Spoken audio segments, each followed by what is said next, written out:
Hi, I'm Dr. Sash Carter. Welcome to Point Reyes National Seashore and week 1 of our summer class. So this week, because we're an accelerated summer class, if you're watching this in summer 2022, we're going to be covering the scientific method, the fundamentals of physics and how the Earth came together, and most importantly, the plate tectonics. And I thought, what better place to talk about plate tectonics than on an active plate boundary? Now what you'll see is those beautiful golden hills behind me there are part of the North American plate, and somewhere over here past this visitor center is the Pacific plate. I'm actually standing kind of right in kind of no person's land at the on the San Andreas Fault. Yes, they built a building right on the San Andreas Fault. There's a bunch of them around here that are built on the fault line.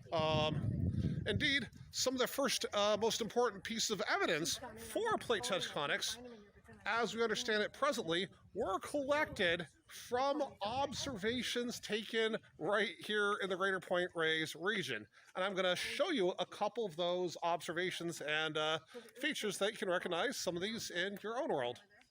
We're going to be heading down something called the Earthquake Trail, which is the site of an epicenter of an earthquake in 1906, and we're going to see sort of evidence for horizontal fault movement, which is something that people did not think was possible, and ultimately led to a complete rethinking of how stuff happened that leads to your present understanding. So anyway, this is part of one that each week we're going to be doing at least one virtual field trip to somewhere interesting geologically, some a lot closer to San Diego than others, where you get to follow along and see some of the phenomenon we are discussing actively in our classroom. So, hope you're enjoying the class. I look forward to meeting all of you at various points during office hours, visiting hours, and supporting your success and discovery in our class. All right.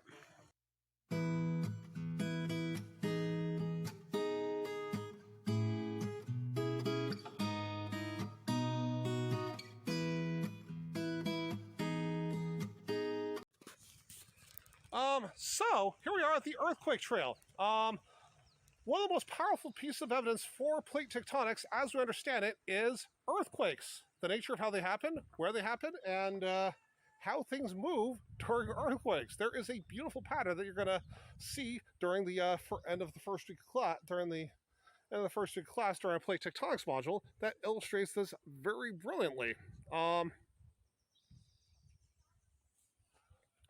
So, you've probably heard that California is famous for their earthquakes, but there are lots of places in California that don't get any earthquakes whatsoever. There are also places in California that get a lot of them, like, for example, the LA Basin. Heck, in San Diego, we had one, I think, last April or May. It's sort of, those two months kind of blend together when you teach a lot of classes like I do. And,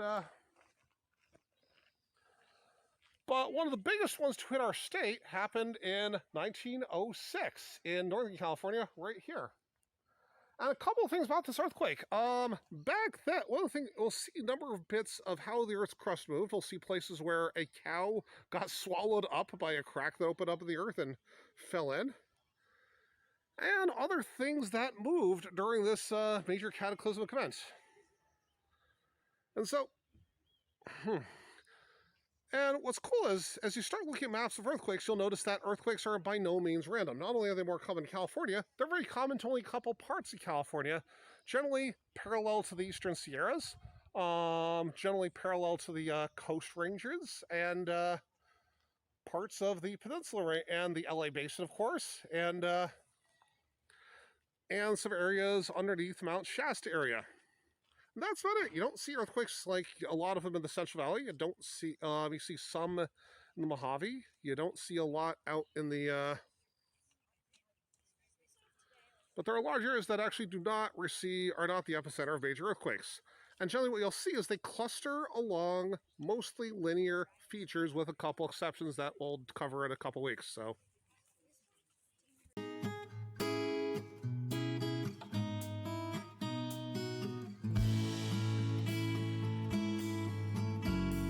So on this map, we are just about, I think, here.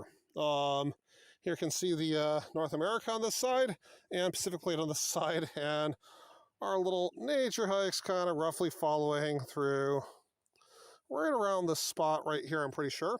Now, a common myth that people have about plate boundaries is that they are a single line on the Earth's surface. And as you will learn when we talk about the role of science, science is all about creating models. Models that can be used to develop informed predictions of how a complex system will behave over time. Now, we can't predict earthquakes, but we can say where they are likely. And so we also try to use the simplest model possible, but also with increasing amounts of evidence, develop a more complex model that will be able to explain more thoroughly all of our observations and the upshots of all our experiments. And so the reality is that the Pacific North American plate boundary here in this part of California is not just the San Andreas Fault. That maybe is 50 to 60% of the boundary. There's also things like the Hayward, Rogers Creek fault systems further east. There is the Sierra Nevada mountains and their uplift. There is the stretching and uplift of mountain ranges all across Nevada that run parallel to each other. In fact, there's motion extending as far east as the Wasatch Front of Utah. And yes, Salt Lake City does experience earthquakes on a regular basis. So, and down south, we have fault motion in downtown San Diego. We have fault motion in the Cortez Banks. In fact, we had an earthquake just last May or April that was offshore of between La Bufador and the Coronado Islands in northwestern Baja. That was part of that whole plate boundary system of multiple faults.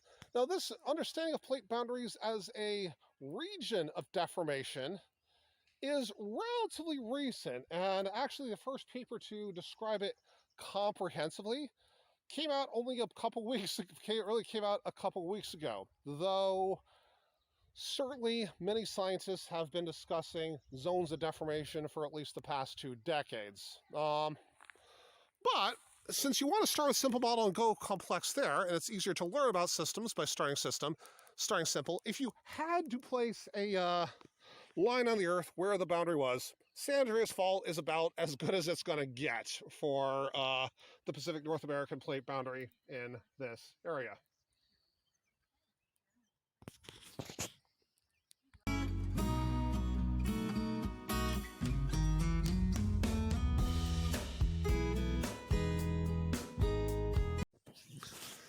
The other fun thing about plate boundaries is that they move over time. They change nature. It wasn't that long ago that this was actually a convergent plate boundary. Indeed, much of the granites you see west of here, the whole sort of Selenian block, was actually at one point part of the southern Sierras before the San Andreas Fault, a transform boundary, caused horizontal motion of those substantially further north. Likewise, in San Diego, most of the granites we see from El Cajon all the way out to east of Jacumba represent subduction zone volcanics from an earlier era in plate tectonics before the stress fields changed substantially and led to the formation of a number of transform faults in the region, the dominant one presently being the San Andreas. Now, this is no guarantee it's going to stay this way forever. We see evidence of increasing earthquake activity in the Mojave Desert and in the Owens Valley, and there is a number of people who suspect that there will be that eventually the Gulf of California will extend somewhere up between the Sierras and the Wasatch Range, likely the Owens Valley, but no guarantees there, and that will become the locus of deformation. But you'll probably still see earthquakes on the San Andreas Fault, just not quite as many or as heavy.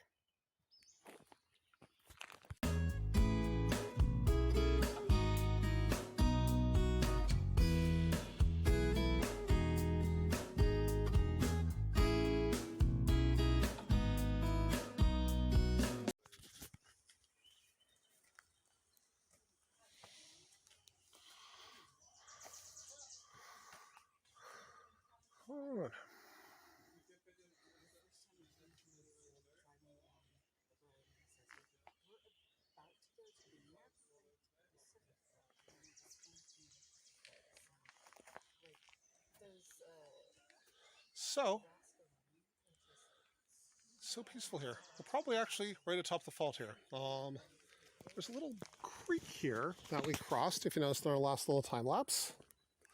And I guarantee you, and often creeks tend to erode more rapidly where the earth is more ground up a little bit, so they often do follow active fault lines. Sometimes the motion of the fault is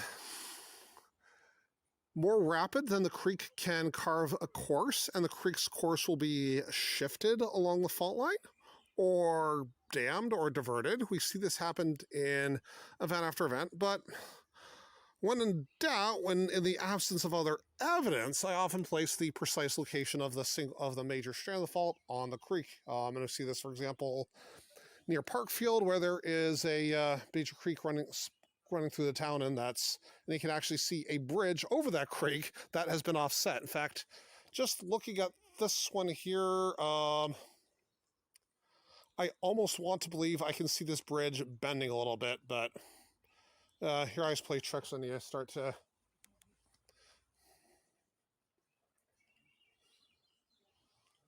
Now, another thought is that plate tectonics is, a lot of people talk about plate tectonics like a puzzle, but it's a puzzle where the pieces are constantly changing shape and size.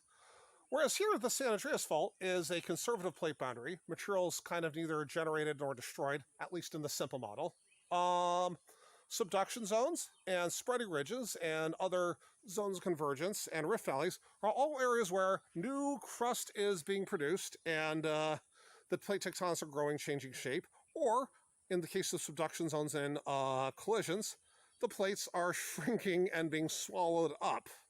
In some places, for example, continental arcs, one continent is growing at the expense of another plate. Usually the downgoing ocean plate is being swallowed up while the overriding plate is actually growing. And so it starts to really mess with your spatial reasoning if you start trying to go forward or backward in time too many millions of years. Now it's fully doable. We've got the technology, the mathematics, the drawing, and the imagination. This is part of the joy of geology in general, and why it's useful life skill is it helps you think in 4 dimensions. You think about things that will be there in the future that aren't here now, and you realize there are things that are here now that were not there in the past, and you realize there is stuff that is simply not around anymore. The Pacific Juan de Fuca and Cocos Plate used to all be one larger tectonic plate that was all joined and subducted under a smaller version of North America. And when spreading ridge at the western end of that plate started to subduct, that's when we started getting the origins of a transform plate boundary like the San Andreas Fault. But during that whole time, the plate boundary changed and evolved.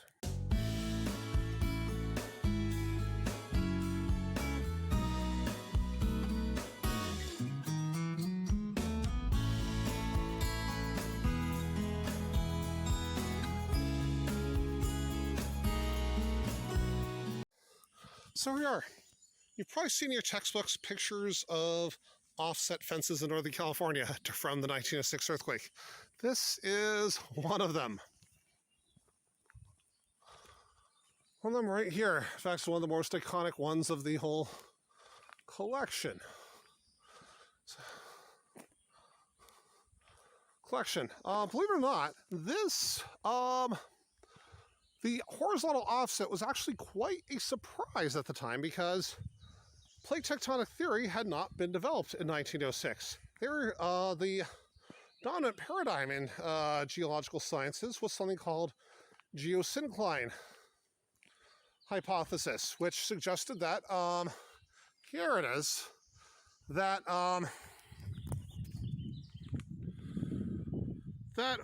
most of Earth's deformation occurred via vertical motion. The loading of the ocean basins caused the edges of the ocean basins to flex upward. Eventually, the sediments in the center of the ocean basins would get cooked to a crisp, and become less dense and rise upward and give rise to continents. So in this earlier model, places like Atlantis, Lemuria, and other stuff that you'll see in my lectures, made a lot of sense. When field workers started talking about horizontal motions like the one you see before us here, nobody believed them. A lot of people who were active proponents of geosyncline hypothesis were like, no, that shouldn't be happening. That doesn't happen. You must have done your observations wrong. Indeed, it took almost 50 years before we had a workable theory to explain horizontal motions like the one you see before me here. Now, as you can see, the motions are about, from the 1906 earthquake, we're about 16 feet in this area. Generally, the intensity of an earthquake can be estimated by the distance offset during the earthquake and the area over which offset took place. So this was a pretty monster earthquake by California standards. Japan has certainly had far worse. The Japan 2011 quake, you had offsets of over 60 meters, half the length of a football field. We actually have a fault running right through Berkeley Stadium. I've always wondered what happens if an earthquake occurs during the middle of a football game. If you get if like you can score a touchdown by riding the northbound side of the fault to the goal line and then jumping across. I'm pretty sure they'd redo the play in that case, but yeah. I'd say give it to him. Yeah, I mean, that's the way to get, thanks, Mom. That's going to score the game, yeah. So yeah. So again, this is one of those, and you can see there's some posts that we've been passing on this last little segment that clearly delineate these precise trace of the fault. Now, this is important because, yeah, precise fault delineation is going to help people tell you where to build or not build a building. There are many buildings within the San Andreas fault system, but they're thought to rest on relatively stable blocks that might tilt or rotate during the earthquake, but not actually rupture. In California, you're really not supposed to build buildings on active fault lines, but you can build pretty darn close to them if you have a good mapping where that fault line is. So.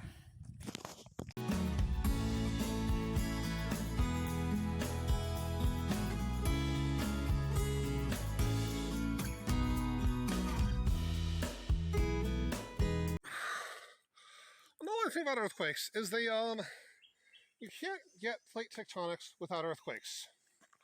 Plate tectonics requires a couple different things. It requires Earth's outermost layer, the lithosphere, to be rigid enough to fracture in a brittle fashion, but also soft enough at some depth that when it that the motion of the fluid beneath it and even bending and flexing of parts of that rigid material can cause these different plates to move relative to each other and build up stress. Now, earthquakes, again, are a symptom of plate tectonics, not the cause of it. So when you get a big earthquake, what's happening is you are basically getting all that stress that gets built up as two pieces of very solid crust are moving past each other, solid lithosphere. Stress, at some point, those two pieces of lithosphere lock with each other.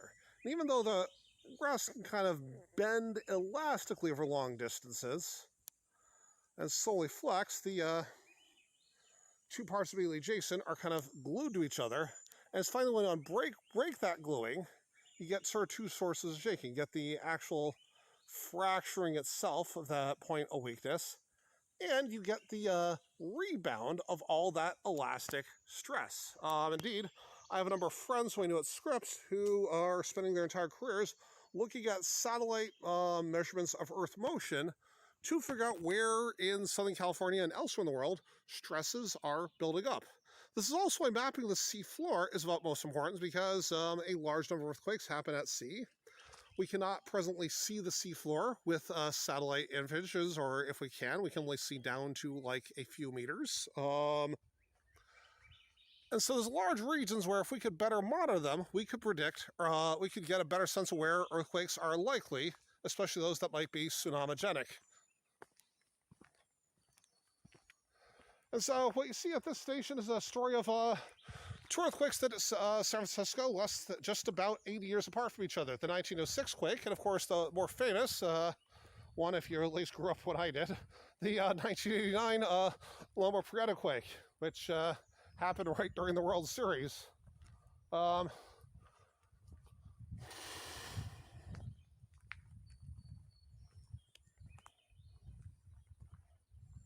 and so on the 1906 quake, released stress on a large portion of the fault. The Loma Prieta actually occurred just a little bit further south, where stress had been building up. And indeed, I remember a year before that, there was a 6.9 or something like that. Something like in the low sixes that happened and probably led to the buildup of stress, caused the light bulb in the house I was living at the time to break, and caused a lot of wine bottles to fall off liquor store shelves in San Jose, and probably led to the increase of stress on the Loma Prieta segment of the San Andreas Fault. And so these earthquakes are going to be, as long as there's plate tectonics, there will be earthquakes. You have all the ingredients: brittle crust, relative motion, and a buildup of stress, and the periodic exceeding of stress to trigger an actual movement.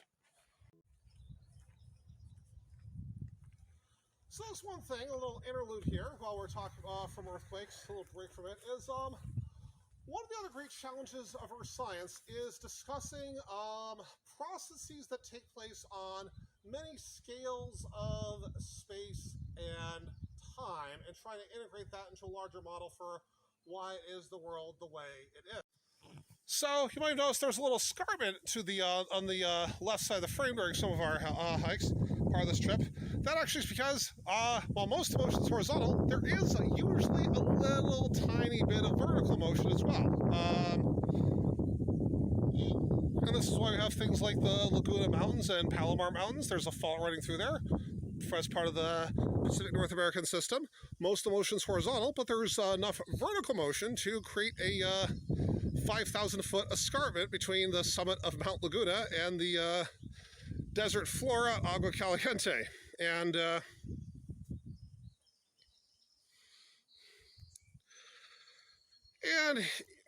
in some places, there's going to be the fault boundary is going to wiggle a little bit, and you'll get a little compression. Other places, you'll get mountains get pushed up. Other times, you'll get little valleys drop out. You can see this, for example, in the city Coronado, where you have like several very subtle hills that are generally all associated with components of the Rose Canyon fault system, where there is active extension. Or Death Valley, where you have mostly tension, but some divergent motion within that. So every time I look at Southern California, I start asking, how fast is it moving?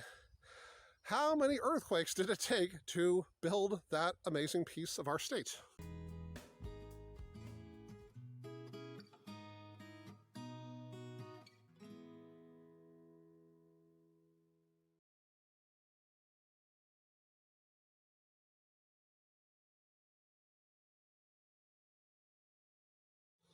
All right, so that about wraps up our video for this this little intro. Hope you enjoyed our little virtual journey, and I will be posting a couple little of these every week during the summer, and hopefully getting you inspired to check out the world around you. And if you got any questions about this or anything else you do, please email me or message me through Canvas Messenger.